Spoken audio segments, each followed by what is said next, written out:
Et si on libérait notre imagination? Je vous propose une expérience. Fermez les yeux, vraiment, et projetez-vous d'une centaine d'années dans le futur. Imaginez à quoi cela pourrait ressembler.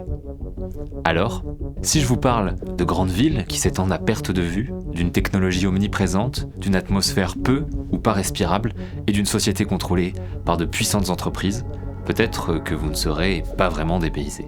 Maintenant, gardez les yeux fermés, vraiment, et essayez d'imaginer à quoi ressemblerait un monde sans capitalisme. Un monde plus juste, où tout un chacun pourrait vivre heureux dans un environnement préservé. Un monde sans guerre et sans rapport de force permanent entre les individus. Imaginez ça. Alors, ça ressemble à quoi pour vous? Pas facile, hein?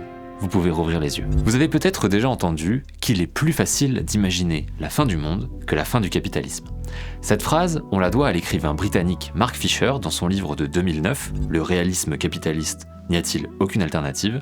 Mais son origine remonte, dans les faits, à 1994, dans l'essai du critique littéraire et théoricien politique marxiste Fredric Jameson, qui, dans son essai The Seeds of Time, écrit « Il nous semble plus facile aujourd'hui d'imaginer la détérioration complète de la Terre et de la nature que l'effondrement du capitalisme tardif. Peut-être cela est-il dû à une faiblesse dans notre imagination. Peut-être cela est-il dû à une faiblesse dans notre imagination. » Et c'est précisément à cela que nous allons essayer de remédier dans cette nouvelle série de vidéos. Et pour cela, nous allons nous mettre à penser comme Rob Hopkins. Dans son livre « Et si on libérait notre imagination pour créer le futur que nous voulons ?», Rob Hopkins préconise de se poser la question « Et si ?», suivi d'idées fortes qui nous permettraient de repenser notre monde.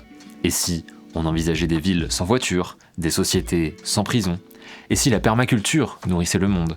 Et si on instaurait un salaire universel? Ainsi, en posant des concepts forts et en se demandant quels seraient les impacts de tels changements, on peut inventer le monde dans lequel on souhaiterait vivre demain. Et c'est ce que nous allons faire toutes les semaines en se posant chaque lundi la question « Et si ?», suivie d'une idée ambitieuse pour l'avenir. Alors rendez-vous la semaine prochaine pour notre premier questionnement, et d'ici là, n'hésitez pas à proposer votre propre « Et si ?» en commentaire. À bientôt!